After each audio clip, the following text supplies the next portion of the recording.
பேரன்பு கொண்ட பெரியவர்களே, என் பெற்ற தாய்மார்களே, அன்பு உள்ளம் கொண்ட சகோதர சகோதரிகளே, மாணவ மணிகளே, மரியாதைக்குரிய காவல்துறை அதிகாரிகளே, ரசிக பெருமக்களே, பொதுமக்களே, உங்கள் அனைவரையும் எங்களது கலைக்குழுவின் சார்பாக வருக வருகவென்று வரவேற்கின்றேன்.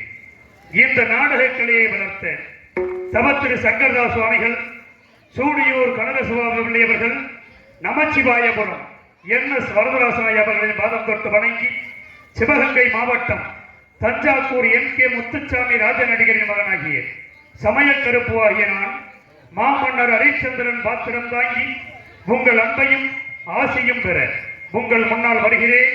நன்றி, வணக்கம்.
ஒரு பொய்யுரைக்கு அஞ்சி என்னை நாட்டை இழக்க வைத்தாய்.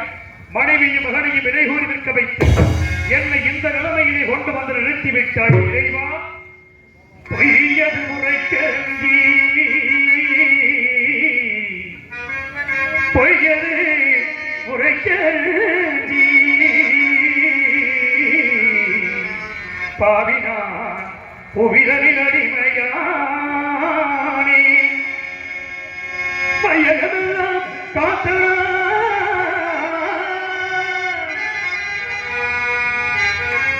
இந்த வையகமெல்லாம் காத்தனா,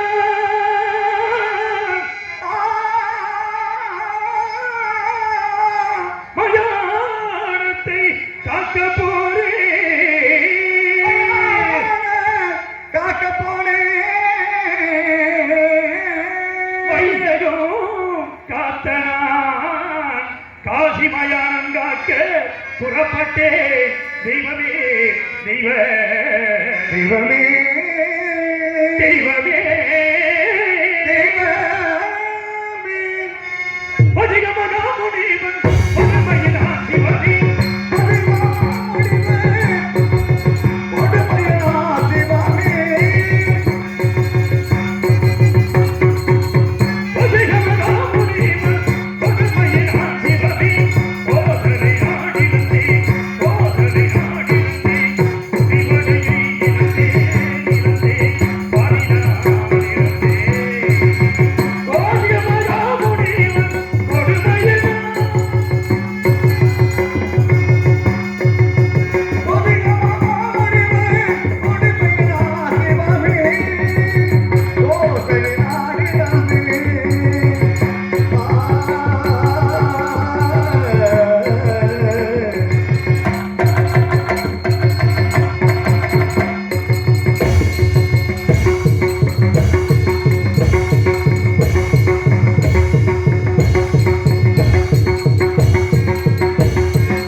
கொண்டேனே இறைவா, நான் என்ன குற்றம் செய்தேன்?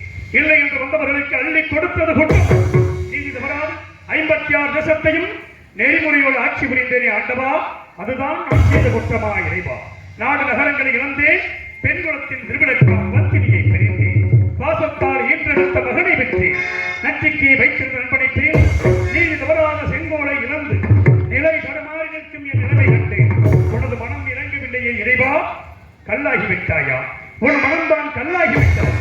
கடைக்கந்திருந்து இந்த ஏழையின் திருமுகத்தை ஒரே ஒரு முறை பார்க்க மாட்டாயா இறைவா? ஒரே ஒரு முறை பார்க்க மாட்டாயா?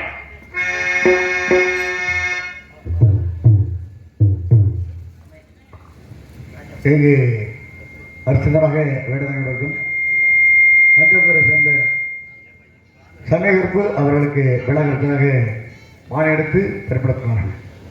மாலை வைத்து மரியாதை செலுத்திய கிராமத்தார்களுக்கு நெஞ்சார்ந்த நன்றி. நன்றி கலந்து வணக்கம். பகவானே பகவானே பகவானே ஆ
தேச விசாரணை செய்து கொண்டிருந்தேன்.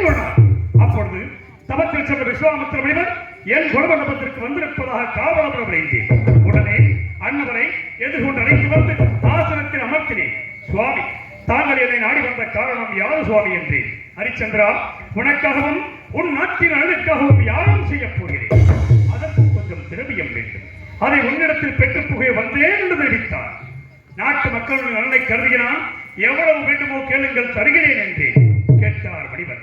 மற்ற பாறை என்பது மதகரியை நிறுத்தி அதன் மீது ஆங்காரபுடன் அமரச் செய்து அவன் கையிலே வெள்ளி கவன் கொடுத்து அதை மாணிக்க கல் வைத்து சுழற்றி அந்த மாணிக்க கல்லானது மேலே சென்று கீழே வந்து விழுந்து எந்தப்புறம் தர வேண்டும் என்று நினைத்தார். அவர் கேட்டபடி நான் திரவியத்தை கொடுத்தேன். ஹரிச்சந்திரா, நான் வசிப்பது ஆரணியம். இத்திரவியத்தை அங்கு நான் வைத்துக் கொள்ள முடியாது. யாகத்திற்கு முகூர்த்தம் முடிவு செய்த பிறகு வந்து எடுத்துச் செல்கிறேன். அதுவரையில் உன்னிடத்தில் இருக்கட்டும் என்றார். சுவாமி, தங்களை போன்ற மகான்களுக்கு கொடுத்த பொருளை மீண்டும் நான் வைத்துக் கொண்டால் நன்னிலை வாயில் நகரத்து போவதாக சுருதிகள் கூறுகிறதையா? இப்பொருளை நான் வைத்துக் கொள்ள அறிவில்லை. தயவு செய்து தாங்கள் எடுத்துச் செல்லுங்கள் என்றேன். கவலை வேண்டாம். உன்னுடைய கரையாளி மோதிரத்தில் என்னுடைய ருத்ராட்ச மாலையை அடையாளமாக வைத்தால் தோஷமில்லை. அதன்படி சீரமணம் செய்துவிட்டு முனிவர் சென்ற சிறிது நேரத்தில் ஆசார வாசலிலே குடிமக்கள் அபயம்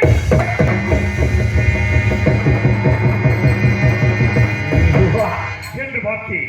குடிசனங்களே, உங்களுக்கெல்லாம் என்ன நேர்ந்தது? நான் என்ன குறை வைத்திருக்கிறேன்? எதற்காக அழுது புலம்புகிறீர்கள் என்றேன். மன்னா, நாங்கள் இட்ட பயிர்களை எல்லாம் கொடிய மிருகங்கள் வந்து அழித்து விட்டது. மன்னா மன்னா மன்னா என்றார். எனது மனம் வேதனை அடைந்தது. குடிமக்களுக்கு ஆறுகளை அனைத்தினேன். வேட்டைக்கு புறப்பட்டு கொடிய விலங்கினங்களை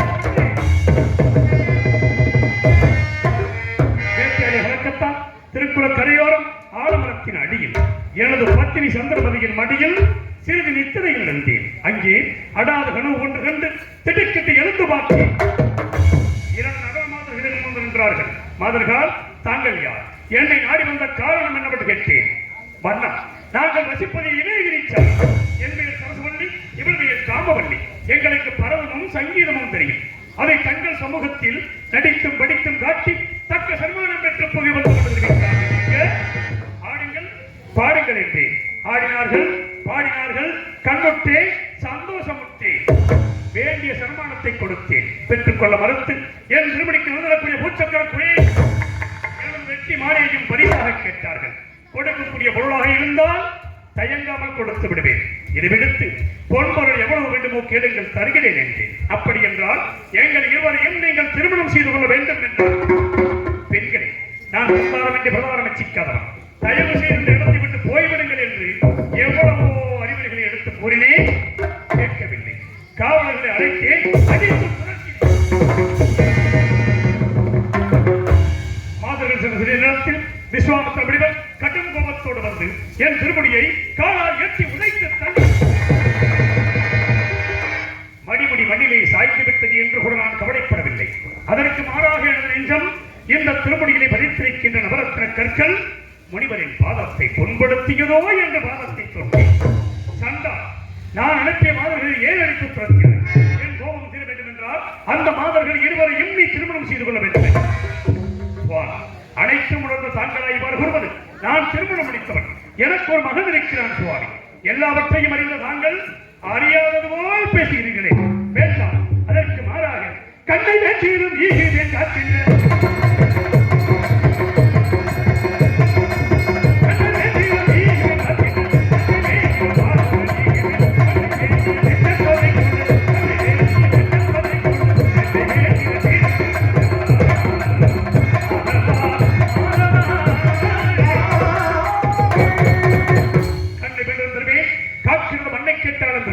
ஒரு பொழுதும் அந்த மாதர்களை அடைய மாட்டேன் என்று.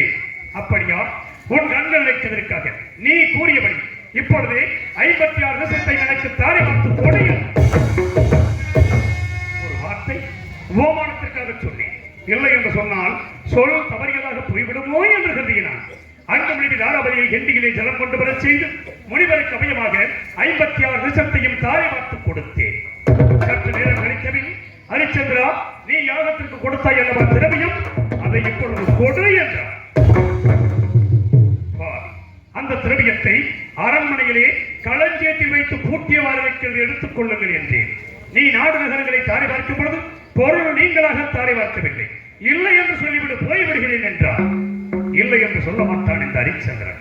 எனக்கு ஏதாவது ஒரு தவணை கொடுங்கள், தவணைக்குள் தங்களுக்கு சேர்வதை தெரிவித்து நான் கொடுத்து விடுகிறேன் என்று ராஜகன் 48 நாட்கள் தவணை தருகிறேன்.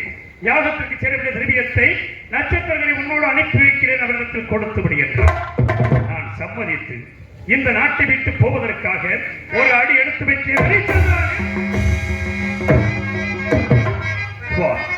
நாடு நகரங்களை கொடுத்து விட்டேன். பொன்பொருள் தருவதாக தங்களுக்கு வாக்கு கொடுத்திருக்கிறேன். மீண்டும் நான் என்ன கொடுக்க வேண்டும் சொல்லுங்கள். உன்னை இந்த ராஜபடியில் இந்த நாட்டை விட்டு போக நான் சம்மதிக்க மாட்டேன். நான் கொடுக்கும் காயவஸ்திரத்தை அணிந்துதான் நீ செல்ல வேண்டும் என்றார். நாடு நகரம் எனது உயிரிழந்த மேலான குடிமக்களை எல்லாம் நான் பிரிந்து செல்லப் போகிறேன். எனக்கு இந்த ராஜமுடியா பெரிது தாராளமாக கொடுங்கள் என்று கூறிய நான் கண்டை மத்திரம் இல்லத்தை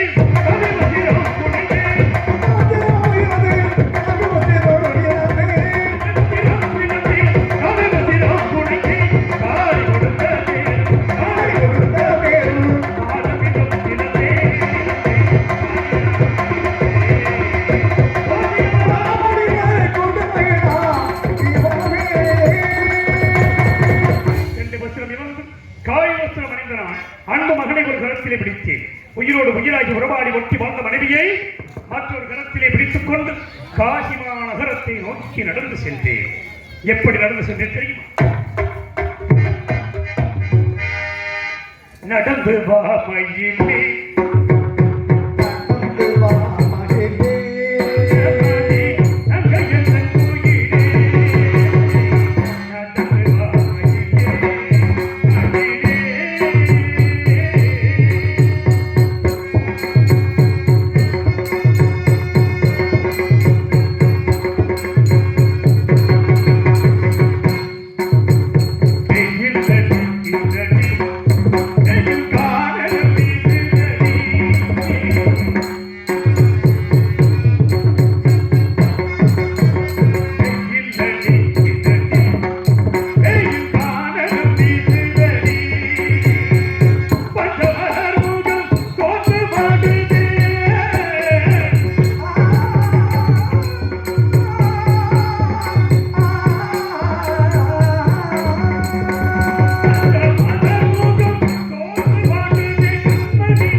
காசிமா நகரத்தை அடைந்தேன். கடத்திற்கு வழியொன்றும் தோணவில்லை.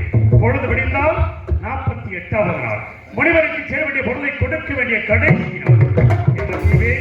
வழி தெரியாமல் அழுது உழம்புவதை பார்த்தேன். மனைவி தாராவதி எதற்காக அழ வேண்டும் சுவாமி? என்னையும் மகனையும் விட்டு முனிவருக்கு சேர வேண்டிய பொருளை கொடுத்து தாங்கள் கொண்ட சத்தியத்தை நிலைநாட்டுங்கள் சுவாமி என்றார். வழி தெரியாமல் திகைத்த நான் இரு பேர்களையும் என் கரங்களிலே பிடித்துக் கொண்டு காசிமா நகரத்து வீதிகளிலே விலையோ விலை, விலையோ விலை, விலையோ எப்படி விழுவது தெரியுமா? விலையோ விலை என்று தோன்றுகின்றேன்.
யாருமே விலைக்கு வாங்க முன்வரவில்லை. இறுதியாக இருப்பது அந்தனர் வீதி. அந்தனர் வீதிக்கு மணிவேறு கரத்திலே மகனை ஒரு கரத்திலே பிடித்துக் கொண்டு ஆடு மாடுகளை விலை கூறுகிறேன். மீண்டும் விலை கூறி சென்றேன். இந்த உலகத்தில் யாருமே செய்யாத செயலை நான் செய்து விட்டேன். இறைவா, இது உலகம் அறியாத புதுமை.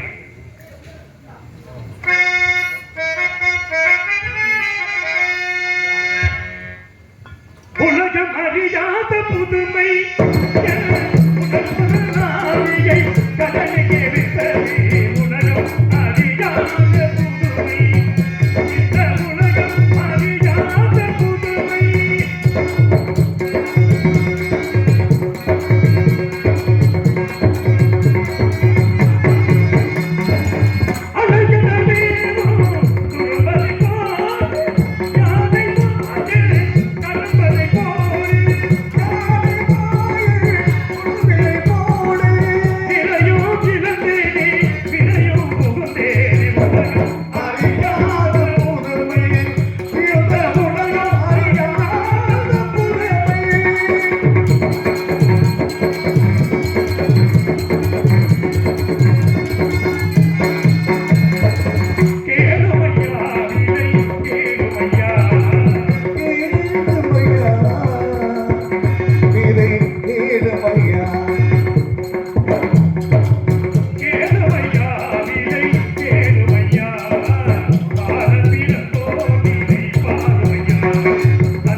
காலகண்ட ஐயர்கள் விலைக்கு வாங்கி அன்பு மனைவியும் மகனையும் என் கண்ணவரை அடித்து இழுத்துச் சென்றார். அந்த பொருளை பெற்று நான் தலைவரத்தில் கொடுத்துவிட்டு பட்டகலம் தீர்ந்து விட்டது மன அமைதியோடு இருந்தேன். மனிதன் நினைப்பதுண்டு வாழ்வு நிலைக்கும் என்று, இறைவன் நினைப்பதுண்டு பாவம் மனிதன். மனிதன் நினைப்பதுண்டு வாழ்வு நிலைக்கும் என்று, நினைப்பதுண்டு பாவம் மனிதன் என்று. மனிதன் நினைப்பதுண்டு வாழ்வு நிலைக்கும் என்று, மனிதன் நினைப்பதுண்டு வாழ்வு நிலைக்கும் என்று. இறைவன் நினைப்பதுண்டு பாவம் மனிதன் என்று. மனிதன் நினைப்பதுண்டு பாவம் மனிதன் என்று.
48 கஷ்டப்பட்டு வந்திருக்கிறேன்.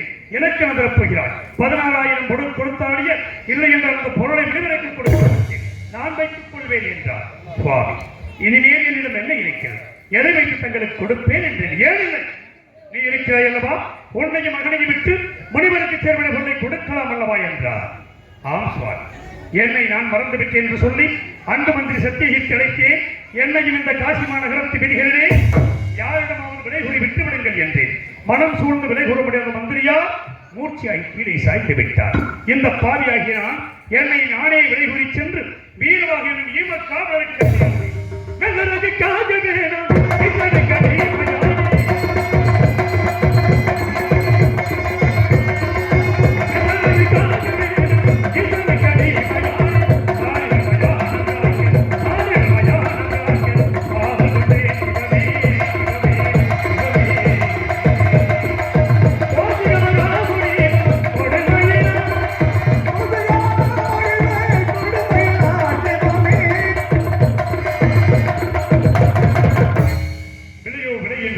சென்று வீரமகன் ஈமக்கவல் விலைக்கு வாங்கி கல்புடம் சுமக்க வைத்தார். நபரை கீறி விழுந்தது.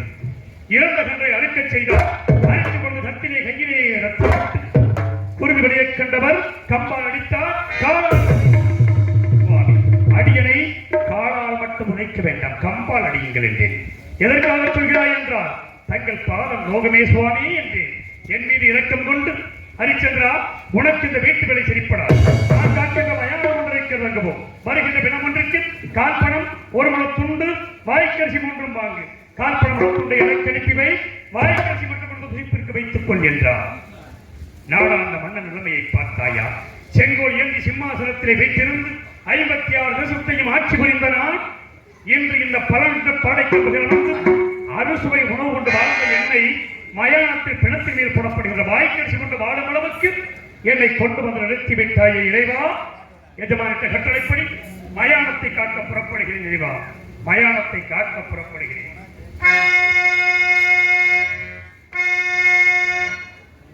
போகின்றே போகின்றே